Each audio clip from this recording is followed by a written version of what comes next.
কেউ দেখতে আসতো না আমাকে। আজকে এদের প্রত্যেককে আজকে এখানে দাঁড়ায়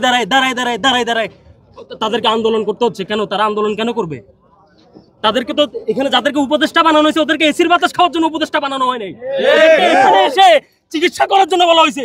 ওদেরকে এখানে এসে চিকিৎসা ব্যবস্থা ঠিকভাবে চলতেছে কিনা তা দেখার জন্য বলা হয়েছে। ওদেরকে ওখানে বসে এসির বাতাস খেতে বলা হয় নাই। প্রতিদিন এসে হাসনাত সাহেব আসে, সার্জিস সাহেব আসে, তারা এসে দেখে যায় বিভিন্ন সমন্বয়করা এসে ওনারা কষ্ট করতেছে, আমি ওনাদের কষ্টকে সম্মান করি। কিন্তু আপনারাও জানেন কিভাবে উপদেষ্টারা আপনাদেরকে না জানাই হয়। আপনারাও জানেন যে উপদেষ্টা কারা হবে না হবে। মোস্তফা ফারুকী কিভাবে উপদেষ্টা হয়। এটা কি শহীদের রক্তের সাথে বেইমানি না? এটা কি শহীদের রক্তের সাথে বেইমানি না? তার মানে কালকে যদি আমিও গুলি খেয়ে যদি মারা যেতাম, আমার কবরটা হয়তো নিতর দেহটা হয়তো কবরস্থানে পড়ে থাকতো, আর এখানে দেশে এইভাবেই করে দেশ চলতো। উপর হামলা করা হচ্ছে বা বিভিন্ন সমন্বয়কদের উপর হামলা করা হচ্ছে, যারা ছাত্র আন্দোলনের সাথে জড়িত ছিল তাদের উপর যে হামলা করা হচ্ছে, এই হামলাটা কেন করা হচ্ছে? এর পিছনে কারা? বা এর যে আমার উপর যে হামলাটা হয়, আমি এর নামে এর বিরুদ্ধে মামলা করি, অথচ মামলার আসামিরা ঘুরতেছে জামিনে ঘুরতেছে। এটা কি ফাইজলামি? চোখের সামনে দিয়ে ঘুরতেছে, অথচ আমার হাত এমনি করে রাইখে আমার পেটে ঘুষাইছে, আমার এই পেটে আমার আইলিশ তুমি বাইর করে দিছে নারী বুড়ি এখান দিয়ে। সব দেখাইছি আমি ছবি, আমি আবার ছবি দেখাই। আমার এখন সবচেয়ে বড় কষ্ট লাগে যে আমি কেন গুলি খাই মরলাম না। আমার কষ্ট যে আমার কেন গুলি খাই মরলাম না। এই যে আমার আইলিশ তুমি দেখো, আমার কথা না, যারা চোখে গুলি খাইছে, যার পা কাটছে, যার এই হইছে, তারা এখানে রাস্তায় নেমে আসছে, তাদের সবার একই কথা, তারা কেন মরলো না?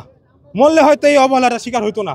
ঠিক আমাদেরকে জাস্ট টিস্যু, এই যে বললো টিস্যু হিসেবে জাস্ট আমরা ফালাই দেওয়া হচ্ছে। যদি রাষ্ট্র সংস্কার করা যদি করতেই হয়, তাহলে সবার আগে আহতদের চিকিৎসা, আহতদের মূল্যায়ন, আহতদের পুনর্বাসন করে তারপরে রাষ্ট্র সংস্কার করতে হবে। ঠিক আমরা রাষ্ট্র সংস্কারের সবার প্রথম দাবিদার এই আহতদের মূল্যায়ন করা। উনার চোখের এখন পর্যন্ত বুলেট আছে, আমার ডান চোখে বুলেট আছে, রেটিনা নষ্ট হয়ে গেছে, এবং বাম চোখে খুবই সীমিত দেখি, যা মানুষ ফেস চিনা অসম্ভব। আমাদের চিকিৎসা এই চিকিৎসা আমাদের এই দেশে নাই। এই চিকিৎসা বিশ্বের 4 থেকে 5টা দেশে হয়, রেটিনা চিপ লাগায়ে এবং বায়োনিক আয়ের মাধ্যমে এর চিকিৎসা আছে, বাট আমাদেরকে এটা পাঠানো হচ্ছে না। আর শুধুমাত্র উনি না, ওনাকে আমরা কিছুদিন আগেই দেখতে গেছিলাম, ওনার সাথে আরো ফালাই দিলেও কয়জন, অনেকে আছে, 20 পর্যন্ত উপরে অনেক মানুষ, ক্রিটিক্যাল সবারই চোখ, অনেক যাদের 2 চোখে লাগছে। এক চোখের শুধু আমাদের না, শুধু আমার না, সবারই এই একই অবস্থা, এবং আমরা চাই এটা যেন দ্রুত চিকিৎসার মাধ্যমে তারা বাইরে নিয়ে যায়। যদি এটা দ্রুত না করে, আমার এটাও সন্দেহ হয়, আমার এটাও সন্দেহ হয় বাইরে নিয়ে হবে কিনা এটা না। আচ্ছা, আমার এটা সন্দেহ হয় আমাদের আরো কালক্ষেপণ করে আমাদের দীর্ঘস্থায়ীভাবে অন্ধ রেখে অথবা পা হাত কেটে এটা দেখিয়ে মানুষের সিম্প্যাথি নিয়ে সারা জীবন রাজনীতি করতে চাই কি, এটাও আমাদের সন্দেহান। তার সাথে আপনাদেরকে আমি আরো একটা প্রশ্ন জিজ্ঞেস করতে চাই, যে মনে করেন এটা তো ঢাকা পিজি, এখানের যদি এই অবস্থা হয় তাহলে সমগ্র বাংলাদেশে তাহলে কি অবস্থা?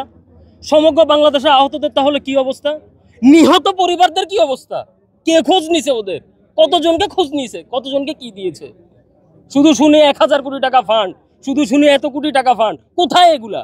তাহলে এরা যে রাস্তায় কেন? 3 মাসে। এবং অপর আল্লাহ তার ইবাদতের পরে সবথেকে বেশি মূল্যায়ন করছে তার সৃষ্ট জীব মানুষকে, এবং যা কিছু তৈরি করছে সব এই মানুষের জন্য।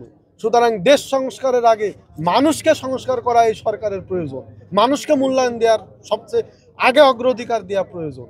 মানবতার ধর্ম নাম ইসলাম, যেহেতু এটা একটা মুসলিম কান্ট্রি, সুতরাং মানবতার ধর্ম আগে পালন করা লাগে, এবং আমাদের চিকিৎসার ব্যবস্থা করে তারা হচ্ছে অন্য কিছু করা উচিত। মানুষ সংস্কার করা আগে উচিত, শুধু দেশ সংস্কার আগে। চিকিৎসার ব্যবস্থা করলে হবে না। শহীদের আমরা যারা শহীদের ফ্যামিলিতে দেখতে গেছি, তো ওরা সবার একটা কথা, আমার চোখের সামনে দিয়া আমার ছেলের হত্যাকারীকে আমার চোখের সামনে দিয়ে যাইতেছে। তো এগুলার কি বিচার হবে না? এগুলার কি বিচার আদৌ কি সম্ভব নাকি সম্ভব না? যদি সম্ভব না হয় আমরা বলে দেখ।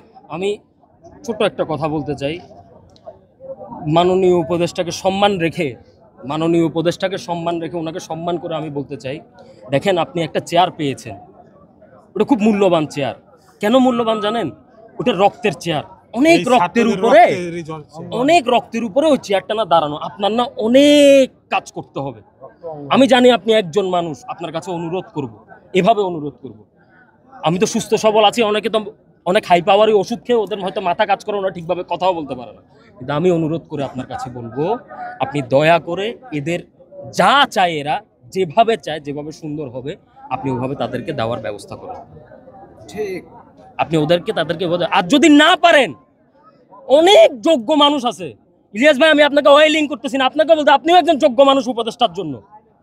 আপনি চেয়ারটা ছেড়ে যারা যোগ্য, যারা পারবে ওদেরকে দিয়ে দেন।